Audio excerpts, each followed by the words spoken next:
For 5 years, since I got clean, every dollar I scraped together from double shifts at the diner went to one goal: a down payment on a small house for me and my daughter. But last week, my sister demanded I hand over the entire $20,000 for her multi-level marketing starter kit. When I refused, she told our parents I'd relapsed. Now my own mother is threatening to take me to court for financial guardianship. They think the old Sarah is back, but they don't know the new Sarah records every call. The late afternoon sun cast a honey gold glow across the floor of our rented apartment, making the dust motes dance in its rays. The place was cramped, barely big enough for a bed, a kitchenette, and Lily's overflowing toy bins, but I always kept it spotless. This afternoon, the small space felt impossibly warm and vast. We were sitting together on the worn-out rug, my daughter and I, huddled shoulder to shoulder over my old, beat-up laptop as its fan whirred with effort. It was a constant reminder of everything we didn't have, but we paid it no mind. The screen was open to a real estate website. "Mommy, look! That one! The blue one!" Lily's voice was crystal clear. Her small fingers smudged the screen as she pointed. I followed her gaze. It was a small, wooden house, painted the pale blue of a robin's egg, with a white picket fence cordoning off a tiny patch of green lawn. And there, hanging perfectly under the eaves of the porch, was the one thing Lily wished for most in the world. "It has a swing, Mommy," she whispered, her eyes wide with a kind of sacred awe. I pulled her into my lap, my chin resting on the top of her head, and breathed in the faint, sweet scent of her shampoo. A real smile, not the tired one I usually wore for customers, bloomed on my face. "It sure does, sweetie. A beautiful one." For a perfect second, I could almost hear her giggling, hear the gentle creak of the swing's chains in a summer breeze. I could see her, pigtails flying, little legs pumping as she soared toward the sky. That single image was the fuel for every exhausting shift, for every sleepless night spent staring at my bank account. "We're gonna have a swing like that, right, Mom?" Lily asked, looking up at me, her entire world hanging on my answer. I hugged her tighter. "You bet we are, sweetie," I whispered. "Whatever it takes," I thought to myself. A silent, unbreakable vow, whatever it takes. The phone shrieked, a piercing electronic sound that ripped through the warm afternoon air. Lily physically flinched, her small shoulders hunching. She looked up at me, her wide eyes no longer sparkling with excitement, but clouded with the familiar apprehension. I gave her a small, placating gesture, a gentle pat of the air that meant, "It's okay." I walked to the kitchen counter, staring at the screen as it lit up with the name Mom. I wiped my suddenly damp palm on my jeans, took a steadying breath, and only then slid my thumb to answer. "Hey, Mom." "Hey, Sarah, honey." Her voice was unnaturally cheerful, pitched a little too high. "What are you and my favorite little granddaughter up to?" "Nothing much. Just looking at some things." I glanced back at Lily, who had turned her attention back to the blue house, though the magic had clearly faded from her gaze. That's nice," Mom said quickly. "Listen, the reason I'm calling, your sister Ashley, bless her heart, she is just having the worst day." She paused, waiting for me to ask. I didn't. "Her clunker of a car finally gave up on her, and she's supposed to be at this seminar. It's a very, very important one, honey." I turned my back to Lily, leaning my hip against the counter. The cold of the tile seeped through my jeans. I focused on a tiny crack in the wall, a hairline fracture spiderwebbing out from the corner. I focused on anything but her voice. "Family is supposed to support family, Sarah. I thought I taught you that." The silence stretched. I could hear the ticking of the wall clock, the sound of my own breathing. From behind me, I felt a small movement. Lily had gotten up from the laptop. She was standing beside me now, her tiny hand clutching the hem of my t-shirt. That small, determined grip decided it. "Fine," I breathed out, the word barely audible. "Send me the address. I'll go get her." I ended the call, giving her no time to reply. The room was quiet again, but the warmth was gone, replaced with something heavy. I stood frozen for a long moment, feeling the anchor of Lily's small hand on my shirt. Then I slowly turned and knelt in front of her. I forced my lips into the shape of a smile. "Mommy has to go out for a little while, sweetie." Lily didn't say anything. She just looked at me, then wrapped her arms around my neck. I held her tight. Over her shoulder, the blue house was still glowing on the laptop screen. A distant, impossible dream. I patted her back gently, then stood up, walked over, and closed the lid. The sound it made was the soft, final click of a closing door. 11 o'clock at night. The apartment was submerged in a silence broken only by the low hum of the refrigerator and the soft, steady breathing of my daughter from her bedroom. I had already checked on her twice, pulling the kicked-off blanket back over her shoulders, placing a soft kiss on her warm forehead. This time was for me. I poured myself a glass of water and sat down at the small, worn kitchen table. The single overhead light cast my long shadow across the linoleum floor. The job of mother was done for the day. The job of accountant, strategist, and survivor was just beginning. I switched on the old printer. It gave a protesting screech and then slowly, painstakingly, fed a single sheet of paper through its rollers. The dot matrix head sounded like nails scraping down a chalkboard. The latest bank statement. I took out a ruler, a yellow highlighter, and began the familiar ritual. Every small expense for Lily was accounted for. Every dollar in tips from the diner was tallied. The final line, the number it had taken me 5 years to build, I circled carefully with a pen. $20,000. I set the pen down, my index finger tracing the number on the page. One task done. I opened a small tin box that once held tea. There was no tea inside now. There was only a single object resting on a piece of frayed velvet, a heavy, cold bronze coin. I picked it up. In its center was the Roman numeral V, and beneath it the engraved words, Unity, Service, Recovery. I turned it over and over in my palm, feeling its weight, its defined edges, 5 years of sobriety resting in my hand. I placed the chip on the table next to the bank statement, the price of my future next to the price of my past. They both gleamed dully under the weak yellow light. Just then, my phone let out a sharp, intrusive buzz on the table, shattering the quiet. The screen lit up. A text. From Ashley. "Don't forget what I said. We're gonna be rich."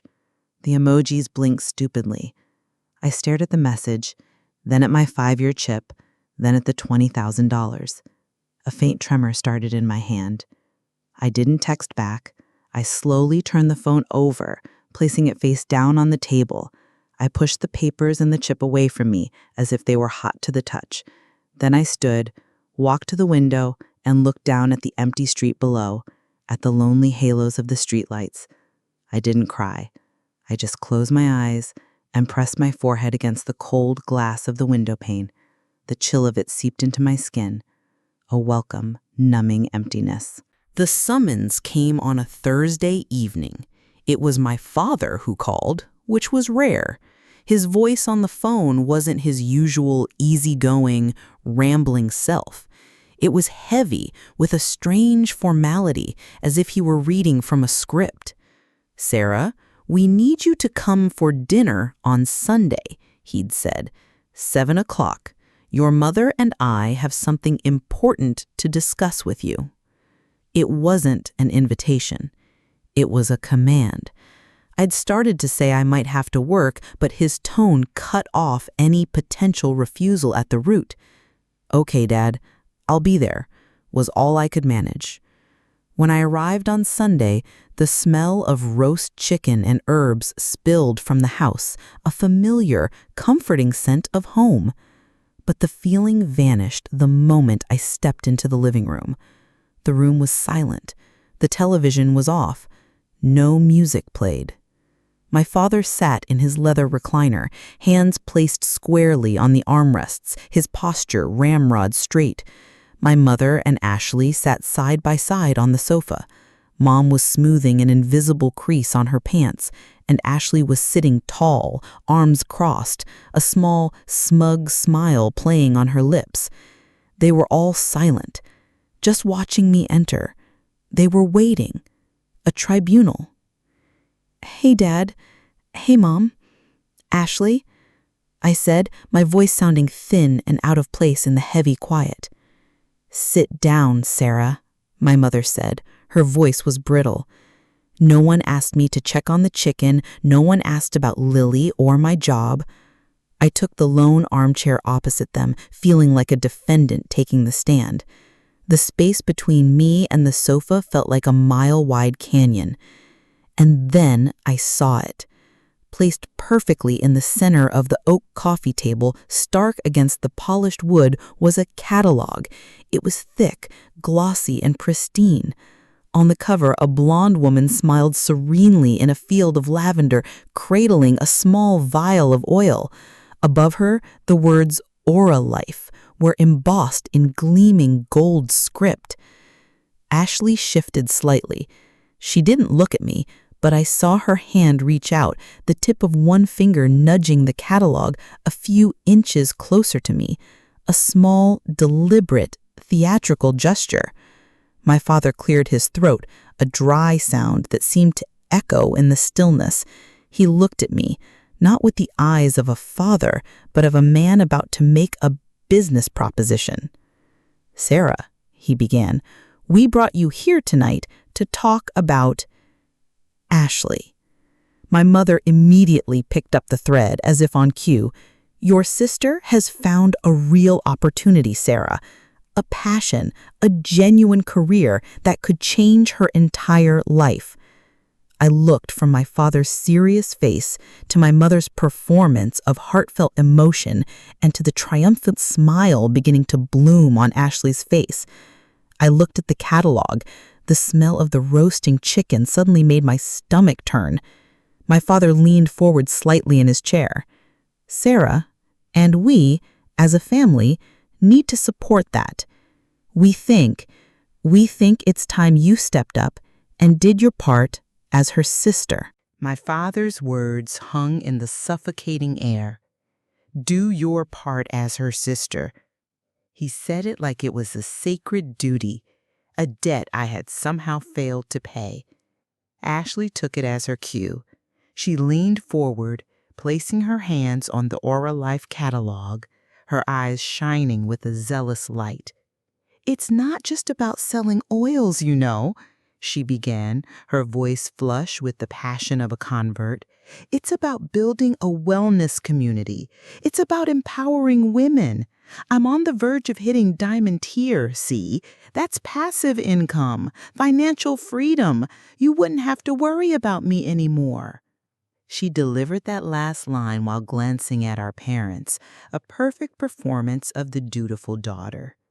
"She has a vision, Sarah," my mother interjected, nodding emphatically. "I've never seen her so committed to anything." I remained silent, letting the performance wash over me. I felt like an audience member at a meticulously staged play. They had rehearsed these lines, these nods, in this very living room, probably days ago. Finally, my father, the play's director, decided it was time for the final act. "Of course," he said, his tone all business now. "To get to that tier, there's an initial investment required, a buy-in cost, so to speak. It's how businesses work." He paused, and his gaze shifted from Ashley, landing squarely on me. The light in the room seemed to narrow, forming a spotlight directly on my chair. "We've discussed it at length. The number is $20,000. 20,000. The number echoed in my head, sharp and cold. A small, dry laugh escaped my lips before I could stop it, a sound completely devoid of humor. I looked from my father's stony expression to my mother's expectant face and finally to Ashley's confident smile. She was certain she had already won. 20,000? I repeated, my voice barely a whisper. I needed to hear it in my own voice to believe it. My house money? Don't think of it as your house money, Sarah, my mother corrected, her voice syrupy sweet. Think of it as an investment in your sister, in this family. A house can wait, dear. An opportunity like this can't. That was it. That was the line. It was like a switch being flipped. The fog in my mind cleared, replaced by a painful, piercing clarity. I felt the solid floor beneath me. I felt the air fill my lungs. Slowly, I stood up. The motion seemed to startle all three of them. They were used to a Sarah who sat and listened. I looked directly at my father. No. I turned my gaze to my mother. No. And finally, I looked at Ashley, whose eyes were wide with shock, her smile gone. No. My voice wasn't loud, but it resonated in the silent room as solid and unbreachable as a steel wall. It is not an investment, I said, my words clear and deliberate. It is 5 years of my life working double shifts. It is Lily's future. It is a porch swing and a safe place to land, and it is not for sale. I let the words settle. No one spoke. The play was over. The smell of the roasting chicken from the kitchen suddenly felt like a mockery. The silence that followed my refusal was leaden. It stretched for 5 seconds, then 10. My father, who was still leaning forward, slowly sank back into his recliner. His features settled into a hard, unreadable mask. Ashley looked like she had been slapped, but it was my mother who broke first.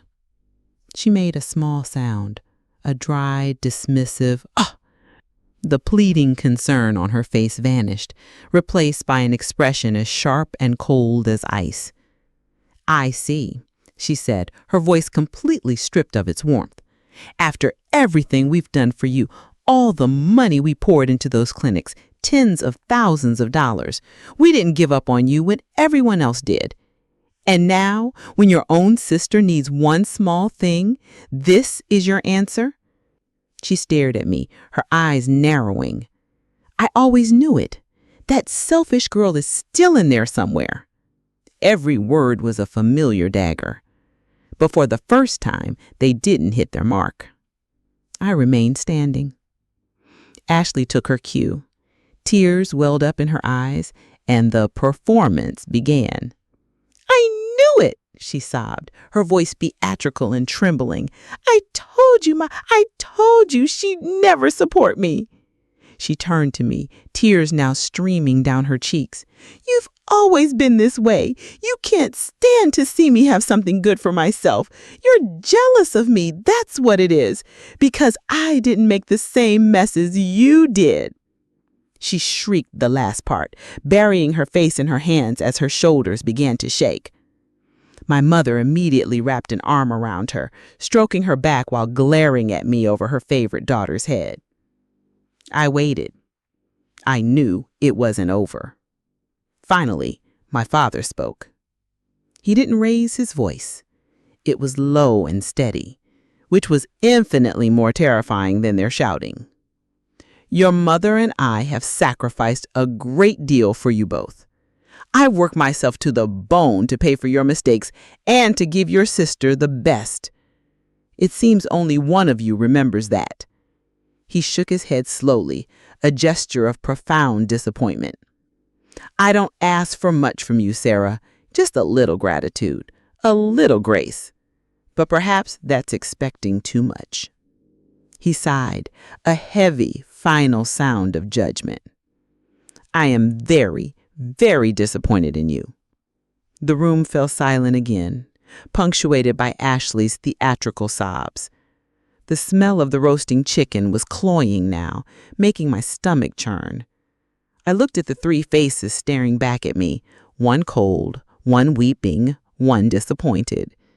They were an impenetrable wall.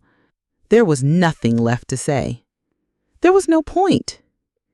Instead, I bent down and picked up my purse from the floor. The small scrape of its zipper was loud in the silence. "I'm sorry you feel that way," I said, my voice calm. And then I turned my back on them, on their stage, and walked to the door. I didn't hurry. I didn't flee. I simply left. The sound of the front door clicking shut behind me was clean and final. For 3 days after that Sunday dinner, a cold, heavy silence stretched between me and my family. No calls, no texts. I threw myself into my shifts at the diner, finding a strange comfort in the familiar chaos. The clatter of cutlery, the hiss of the espresso machine, the easy banter with my regular customers. This place was my territory, a place where I was Sarah, the hard-working waitress, not Sarah, the disappointing daughter. It was during the height of the lunch rush, as I was navigating the floor with a tray laden with hot plates, that Mr. Henderson, my boss, intercepted me. "Sarah," he said, his voice quieter than usual. He was a kind, doughy man with a mustache that was perpetually dusted with flour. But today, his usual cheerful crinkle around his eyes was gone. He looked over my shoulder, avoiding my gaze. "When you get a second, I need to see you in the office." My stomach dropped. My mind raced through possibilities. Had I messed up a check? Did a customer complain? "Yes, sir," I managed to say, my limbs feeling suddenly stiff. 15 minutes later, I was knocking on his office door. The room was small and cluttered, smelling of stale coffee and paperwork. Mr. Henderson sat behind his messy desk, twisting a paperclip between his fingers. "Have a seat, Sarah. Want some water?" "No, thank you." I sat in the chair opposite him, my hands folded in my lap. He cleared his throat, shuffling a stack of invoices that were already perfectly aligned. "Look, you're one of my best employees. You know that. Always on time, hard worker. The customers love you." "Thank you, sir." I could feel a prickle of sweat on the back of my neck. This praise was a preamble to something awful. "The thing is," he hesitated, finally looking up at me, his eyes full of discomfort. I received a phone call this morning about you." I held my breath. "It was your mother," he said in a rush, as if the words burned his tongue. She said she was worried about you. Very concerned." My entire body went rigid. The bustling sounds of the diner beyond the closed door seemed to fade into a distant hum. Mr. Henderson couldn't meet my eyes anymore. He stared down at the mangled paperclip in his hands. "She brought up your past struggles, and she voiced a concern that you might be, using again." The air was sucked out of my lungs. The small room tilted. I had to grip the arms of the chair to keep myself upright. A faint phantom ache flared up along the scar on the back of my hand, a burn from years ago. My mother. She had taken the dirtiest part of my past and thrown it into the one place I was successfully washing myself clean. She asked me, Mr. Henderson continued, his voice now almost a whisper, to keep an eye on you for any signs. A hot flush of shame washed over my face, then receded, leaving an arctic cold in its wake. This wasn't a family argument anymore. This was sabotage. She was trying to cut my lifeline. He quickly added, "Now, Sarah, listen to me. I don't believe a word of it. You're the most reliable person I've got. I just, I felt you had the right to know." I took a long, slow breath. When I exhaled, all the hurt and shock seemed to go with it, leaving a cold, clear void behind. "Thank you for telling me, Mr. Henderson." My voice came out steady, level, and unnervingly calm. "I appreciate your honesty." I rose from the chair, my movements precise and controlled. "Will that be all?" My boss, a kind man, looked at me with worried eyes, as if seeing a stranger. He shook his head. I gave a single sharp nod and turned, walking out of the office and back into the chaos of the lunch rush. I picked up a coffee pot, my hand steady, and went back to my tables.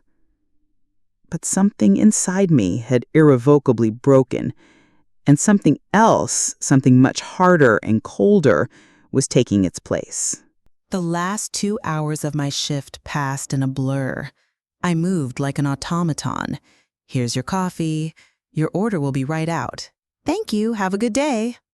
The words left my mouth, but my mind was somewhere else, somewhere cold and quiet.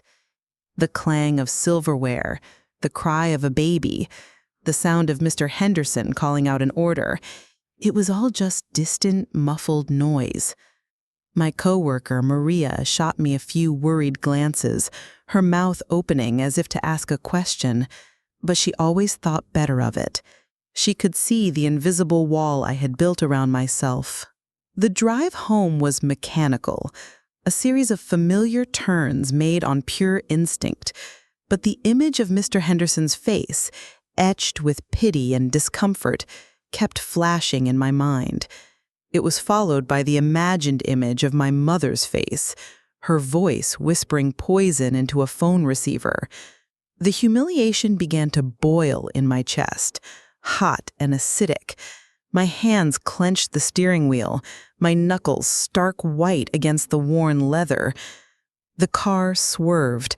I jolted, realizing I had nearly hit the curb. I pulled over abruptly onto a quiet side street and killed the engine. In the sudden, ringing silence of the car, I didn't scream, I didn't cry. I just sat, staring straight ahead, my hands still strangling the wheel. I took in a long, shuddering breath, held it until it burned, and then let it out in a slow, controlled stream. The fog in my head cleared. The sharp, searing pain of betrayal subsided.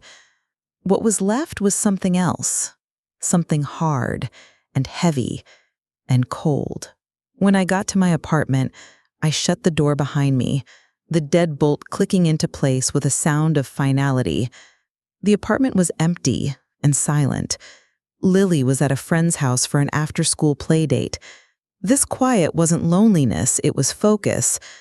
My eyes landed on a crayon drawing taped to the refrigerator, a portrait of Lily and me holding hands under a smiling sun. I walked over to it and pulled my phone from my pocket.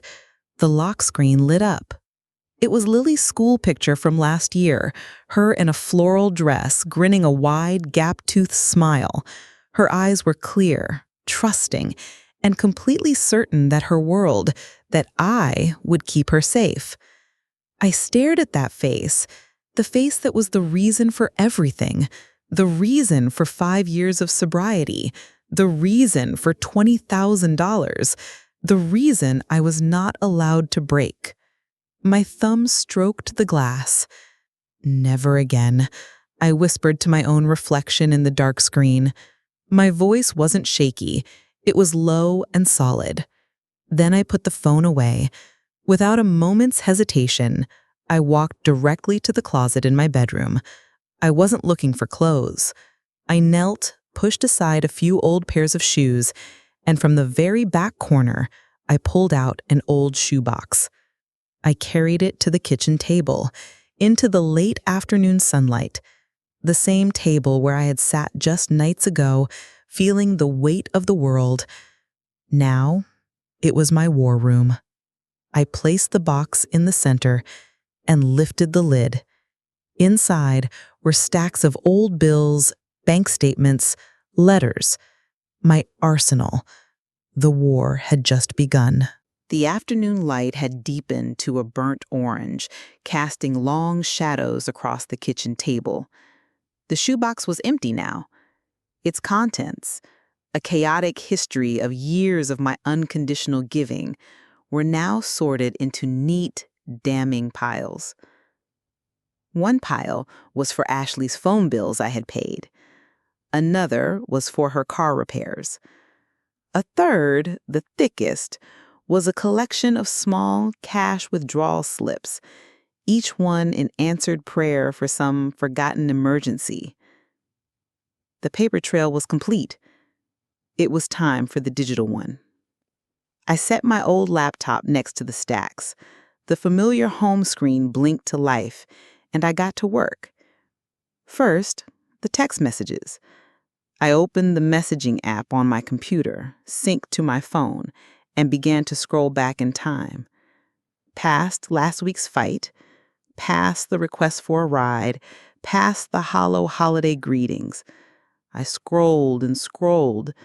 The screen was a blur of a one-sided history of need. Big sis, I'm short on rent this month. Can you spot me $300? Drop my phone and the screen shattered. I literally can't live without it. Help me! Just a little something to get me through the week. It's not like you even miss it. For each one, my actions were precise. Screenshot, crop, save to a folder on my desktop titled Financial Support A. The steady, rhythmic click of the mouse was the only sound, a cold, methodical conversion of manipulation into hard evidence. Next, I opened a web browser. My fingers flew across the keyboard, typing with a sharp, percussive rhythm. Life, pyramid scheme. The search results flooded the page.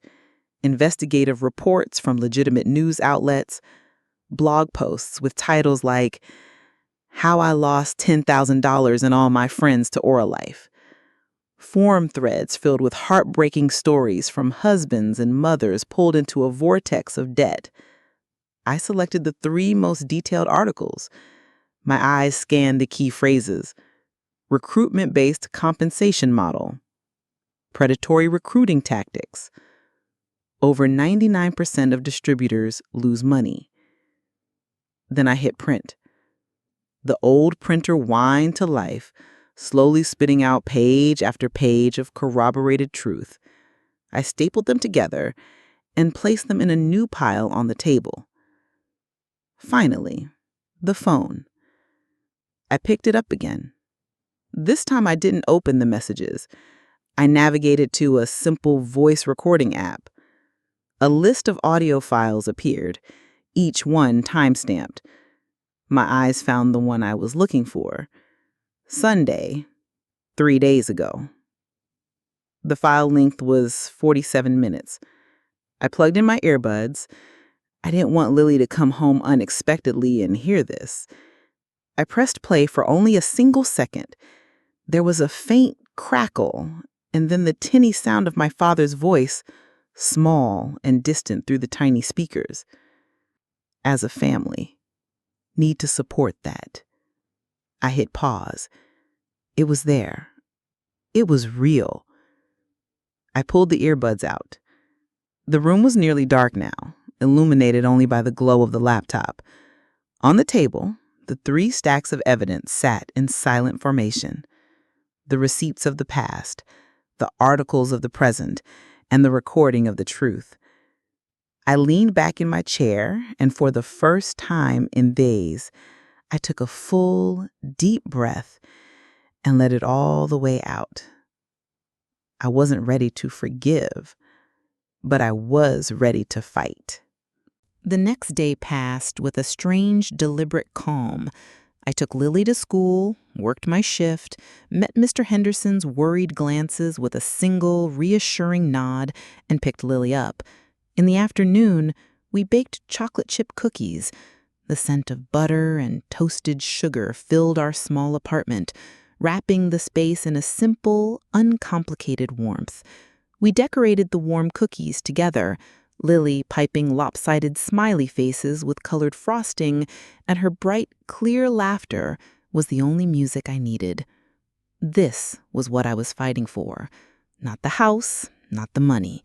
These moments of peace, untainted by demand or manipulation. That evening, after I'd read Lily her stories and tucked her into bed, I returned to the kitchen table. The cooled cookies sat on a wire rack, but the warmth in the room remained. I sat down, facing the manila folder I had organized the night before. All the evidence was contained within its clean confines. I picked up my phone. I opened a new group text. I added 3 contacts: Dad, Mom, and Ashley. My thumbs hovered over the keyboard. I started to type a long message, explaining my feelings, the hurt, the anger. Then I deleted it all. Emotion was not the weapon here. Facts were. I typed again, this time a different message, short and cold. No greeting, no pleading, just the unassailable fact of a decision made. Be at my apartment tomorrow at 7 p.m. We have something important to discuss. I reread the words. The tone was foreign, not like me at all, and yet perfectly right. My thumb pressed send. The soft whoosh of the departing message seemed to echo in the quiet. I placed the phone face down on the table and went to the sink to wash the baking dishes. I didn't need to watch for their replies. The control was mine now. A few moments later, the phone buzzed against the wood. Then again. Then a third time. Only after I had dried the last bowl did I pick it up. The first text was from my mother. Well, that's a rather demanding tone, isn't it? I suppose we can make that work. The annoyance was barely veiled. The second from my father. Fine. Terse, clipped, the reluctant agreement of a man unaccustomed to being told what to do. The last, from Ashley. Ooh, so mysterious. I knew you'd come around. See you tomorrow. The smug underestimation dripped from every character. I read all 3 messages. My expression didn't change. They still thought this was their game. They still thought they held all the cards. I turned off the screen, replying to none of them. I looked at the folder on my table, then at Lily's drawing on the fridge. Tomorrow, they would learn just how wrong they were. The doorbell rang at 7 o'clock sharp. I had already taken Lily next door to our neighbors, telling a white lie about needing to do a deep clean. The apartment was tidy, organized, and silent. A fresh pot of coffee was steaming gently on the counter. On the kitchen table, the manila folder sat, neat and unassuming. I opened the door. The 3 of them stood there, a united front. My father had his arms crossed over his chest, a look of impatience on his face. My mother was studying me with analytical eyes, as if assessing whether I had calmed down yet. Ashley was smiling, a smirk that was equal parts condescending and forgiving, as if she were ready to accept my apology and my money. "Come in," I said, my voice even, stepping back to let them pass. They entered my small living room, Ashley glancing around with undisguised disdain. They remained standing, waiting for me to begin my confession. "Please, have a seat at the table," I said, gesturing. They exchanged hesitant looks, but complied, taking seats on one side of the table while I took the chair on the other. The small dining table was now a battlefield. "I'm glad you can make it," I began, my tone level. "I asked you here because I think it's time we had an honest conversation." My mother sighed. "Sarah, if this is about Sunday again—" I held up a hand, a small, sharp gesture that cut her off. She looked surprised. I never interrupted her. "First," I said, and slid the stapled stack of papers across the table to them. My father picked it up, frowning as he scanned the first page. Ashley scoffed. "Oh my God, you went online and found some hater blogs? Successful people always have haters, Sarah." "Those people have nothing to lose, Ashley," I replied, my voice unbothered. "They've already lost everything. That's what over 99% of people in these models have in common." "It's garbage," my mother said, pushing the papers away. "Okay, then let's talk about more concrete numbers." I opened the folder and removed the neat stacks of receipts and bank statements. I laid them out in small piles. "This is the last 3 years. Car repairs, phone bills, cash. It totals $7,428. Ashley's face flushed. You kept a list? I can't believe you. Is that how you see family?" "No," I said, my voice still calm. "That's how I tried to understand where my money was going. But you're right, the money isn't the point." I paused. "The truth is the point." I picked up my phone. The three of them fell silent, their eyes tracking my every move. The last of their confidence was beginning to crack. A flicker of unease entered their eyes. I placed the phone in the center of the table. I said, "The hardest thing to argue with is your own words." And I pressed play. A crackle of static filled the air from the small speaker. Then my father's voice. "As a family, we need to support that." Then my voice. "No." Then my mother's, cold as ice. "I always knew it. That selfish girl is still in there somewhere." And finally, Ashley's in a broken, theatrical sob. "You're jealous of me, that's what it is, because I didn't make the same mess as you did." I let the recording play for a few more seconds, capturing the venomous accusations about my sobriety. Every word was a hammer blow in the quiet room. Ashley's face was ashen. My mother's mouth had fallen open, a hand flying up to cover it in horror. And my father simply sat, frozen, staring at the phone as if it were a venomous snake. I pressed stop. I said nothing. I just sat there, watching them, and let the truth speak for itself. The silence in the room after the recording stopped was thick and suffocating. The only sounds were the hum of the refrigerator and my mother's shallow, ragged breaths. My father looked as though he had aged 10 years in the last 5 minutes. He sat perfectly still, hands on his knees, staring down at the wood grain of the table as if the answers were written there. Ashley wouldn't look at anyone, her tear-streaked face pale and blotchy. She just stared at her own hands twisting in her lap. It was my mother who finally spoke, her voice a weak, broken whisper. "Sarah, we were just worried. We were only—" I didn't answer her. I didn't even look at her.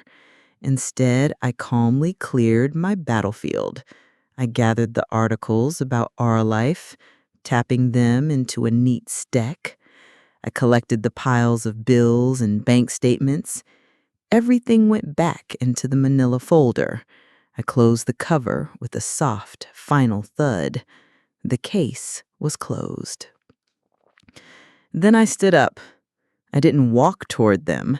I walked to the window, turning my back to them and looking down at the lamplit street below. I took a deep, steadying breath, feeling the floor solid beneath my feet.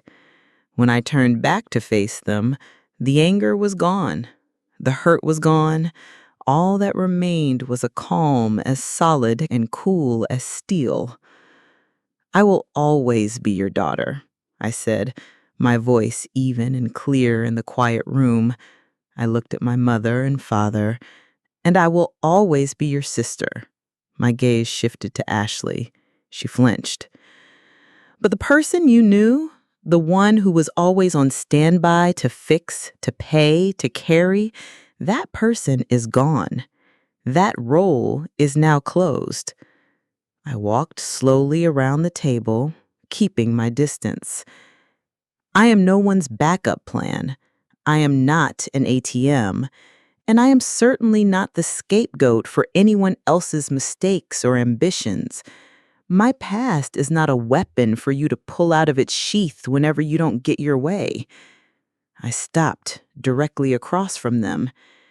As of this moment, all financial support for any reason, big or small, is over. Permanently. The Bank of Sarah is closed.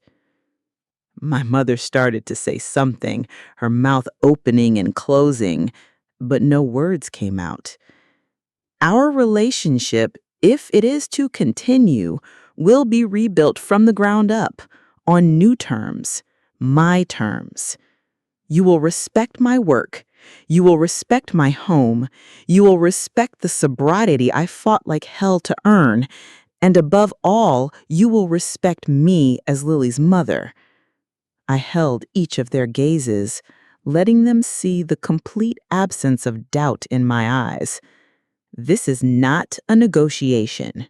This is how it's going to be. With that, I walked to the front door and opened it.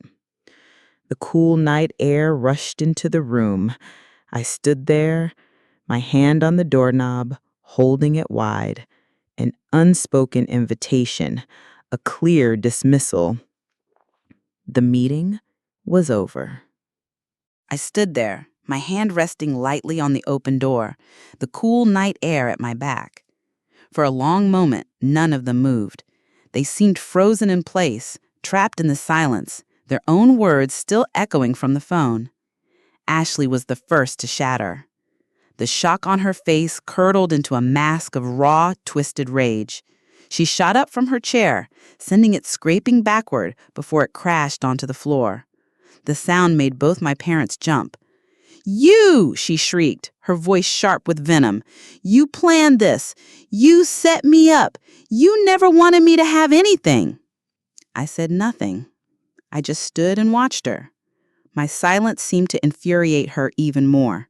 "You think you're so much better than me?" she screamed, advancing toward me, her face blotchy and red. "With your dead-end diner job and this pathetic little apartment, you're just jealous because I dared to dream big. You want me to fail. You want to drag me down with you." She stopped just inches from my face, breathing in ragged gasps.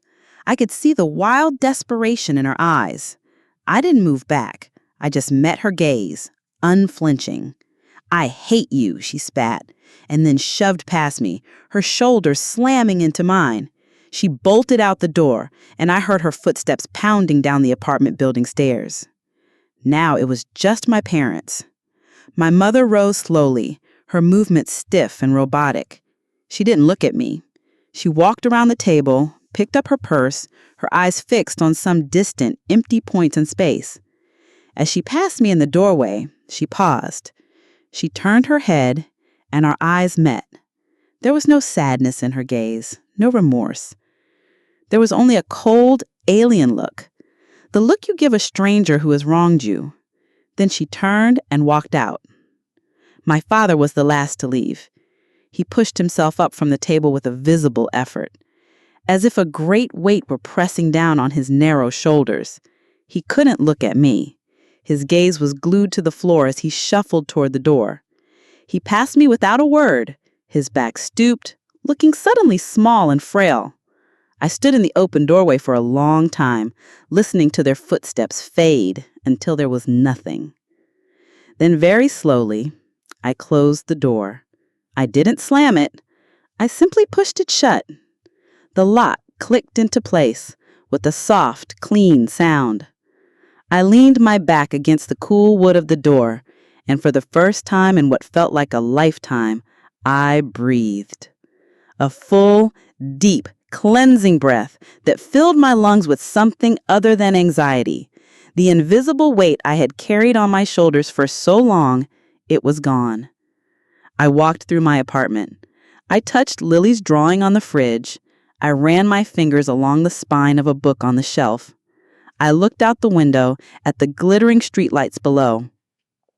The silence in the room was no longer empty. It was clear. It was peaceful. It was mine.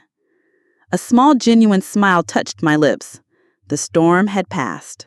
A month passed. The leaves outside my apartment window began their slow burn from green to gold. The morning air turned crisp, carrying with it the promise of change. The silence from my family remained unbroken, but it was no longer a heavy, oppressive thing. It was simply an absence, a clean, empty space. On a Tuesday afternoon, I sat in a bright, sunlit office across from a woman named Diane. She was a mortgage broker. Spread between us on her desk were papers filled with numbers and charts, interest rates, payment plans, escrow. Instead of feeling intimidated, I felt a quiet sense of capability.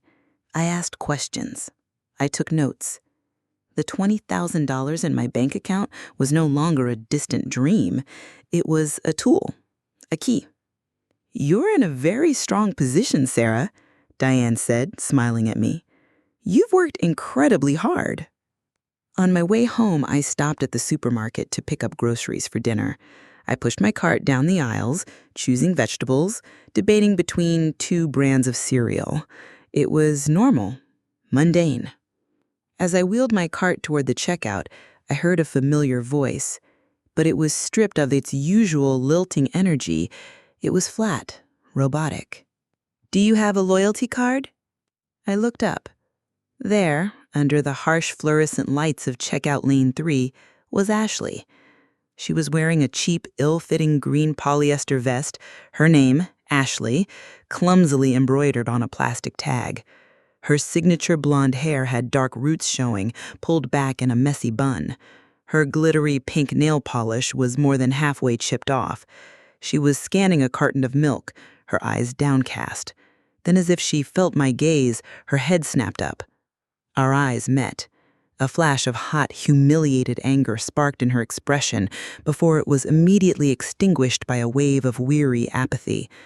She looked away first, turning back to her customer. I quietly steered my cart to lane 4. A few days later, my Aunt Carol called. She was the family's official news broadcaster. "You won't believe it, honey," she whispered into the phone, her voice oozing with practiced sympathy. "Your poor mother, she had to dip into her retirement savings. A few $1,000s, I heard. Something about Ashley's credit cards being maxed out again. The girl just finds trouble." I listened, stirring a pot of soup on the stove. "Is that so?" was all I said. "Your mother mentioned she tried calling you last week," my aunt added, her tone probing. "She left voicemail." "I must have been busy and missed it. Listen, I've got to get dinner on the table for Lily. I'll talk to you soon." After I hung up, I picked up my phone. I opened the voicemail app. There it was, one unplayed message from Mom, dated 6 days ago. My thumb hovered over the play icon. I stared at it for a second. Then, with a decisive swipe, I slid my thumb to the left and pressed the red trash can icon. "Message deleted," the screen confirmed. "Mom, the soup smells so good," Lily called from the living room. I smiled, set my phone down, and went back to my daughter. A month passed. The leaves outside my apartment window began their slow burn from green to gold. The morning air turned crisp, carrying with it the promise of change. The silence from my family remained unbroken, but it was no longer a heavy, oppressive thing. It was simply an absence, a clean, empty space. On a Tuesday afternoon, I sat in a bright, sunlit office across from a woman named Diane. She was a mortgage broker. Spread between us on her desk were papers filled with numbers and charts, interest rates, payment plans, escrow. Instead of feeling intimidated, I felt a quiet sense of capability. I asked questions. I took notes. The $20,000 in my bank account was no longer a distant dream. It was a tool, a key. "You're in a very strong position, Sarah," Diane said, smiling at me. "You've worked incredibly hard." On my way home, I stopped at the supermarket to pick up groceries for dinner.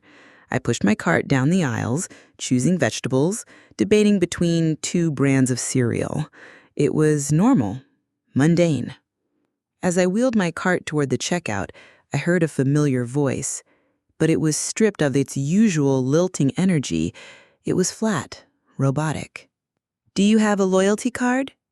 I looked up. There, under the harsh fluorescent lights of checkout lane 3, was Ashley. She was wearing a cheap, ill-fitting green polyester vest, her name, Ashley, clumsily embroidered on a plastic tag. Her signature blonde hair had dark roots showing, pulled back in a messy bun. Her glittery pink nail polish was more than halfway chipped off. She was scanning a carton of milk, her eyes downcast. Then, as if she felt my gaze, her head snapped up. Our eyes met. A flash of hot, humiliated anger sparked in her expression before it was immediately extinguished by a wave of weary apathy. She looked away first, turning back to her customer. I quietly steered my cart to lane 4. A few days later, my Aunt Carol called. She was the family's official news broadcaster. "You won't believe it, honey," she whispered into the phone, her voice oozing with practiced sympathy. "Your poor mother, she had to dip into her retirement savings. A few $1,000s, I heard. Something about Ashley's credit cards being maxed out again. The girl just finds trouble." I listened, stirring a pot of soup on the stove. "Is that so?" was all I said. "Your mother mentioned she tried calling you last week," my aunt added, her tone probing. "She left voicemail." "I must have been busy and missed it. Listen, I've got to get dinner on the table for Lily. I'll talk to you soon."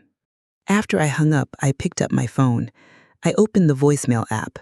There it was, one unplayed message from Mom, dated 6 days ago. My thumb hovered over the play icon. I stared at it for a second. Then, with a decisive swipe, I slid my thumb to the left and pressed the red trash can icon. "Message deleted," the screen confirmed. "Mom, the soup smells so good," Lily called from the living room. I smiled, set my phone down, and went back to my daughter. 6 months later, on a Saturday morning in spring, the air smelled of damp earth after a rain shower and freshly cut grass. The street was quiet, filled with the sound of birds chirping in the budding trees. I stood on a brick pathway that led to a small house. It was painted a pale, robin's egg blue, with a white picket fence enclosing a neat patch of green lawn. I slid a brand new key into the lock. It didn't have the worn, familiar feel of my apartment key. It was sharp and solid in my hand. The lock turned with a satisfying click, and I pushed the door open. Inside, the house was empty and full of light. The faint, clean scent of new paint lingered in the air. Sunlight streamed through the sparkling clean windows, casting warm squares on the hardwood floors. I walked into the living room, my footsteps echoing in the quiet space. I placed my hand on a cool, smooth wall. My wall. My house. And then I heard it, a sound from the front porch. The gentle creak of chains, followed by a peal of bright, carefree laughter. Lily's laughter. I walked out onto the porch. She was there, on a newly installed oak swing, her little legs pumping, her pigtails flying in the breeze, just as I had pictured it a lifetime ago. She threw her head back, eyes closed to the sun, a joyful grin plastered on her face as she soared. At the edge of the lawn, a sign was staked into the grass. It had a single bold red word on it, "Sold." I stood there, leaning against the doorframe, and just watched. I watched my daughter, living in a moment of pure, unadulterated bliss. I watched our new home, a solid, tangible symbol of safety and a fresh start. The weight had been lifted from my shoulders months ago, but it was only in this moment that the lightness truly settled in. It felt like a deep breath after holding it for too long. Lily spotted me. "Mommy, look, I'm flying!" she shouted, her voice full of excitement. "I see you, sweetie," I called back, my voice warm. "You're flying so high." "Can we have lemonade out here later?" I smiled, a real, slow, genuine smile that reached my eyes and softened my whole face. "Of course, baby. From now on, we can have lemonade on the porch whenever we want." I sat down on the top step of the porch, feeling the warm spring sun on my skin. I closed my eyes, listening to the sound of my daughter's laughter mingling with the bird song. I was, finally, home. Sometimes the most powerful act of self-love is setting a hard boundary with family. Have you ever had to choose your own future over keeping the peace? Share your story in the comments. Your courage could be the inspiration someone else needs.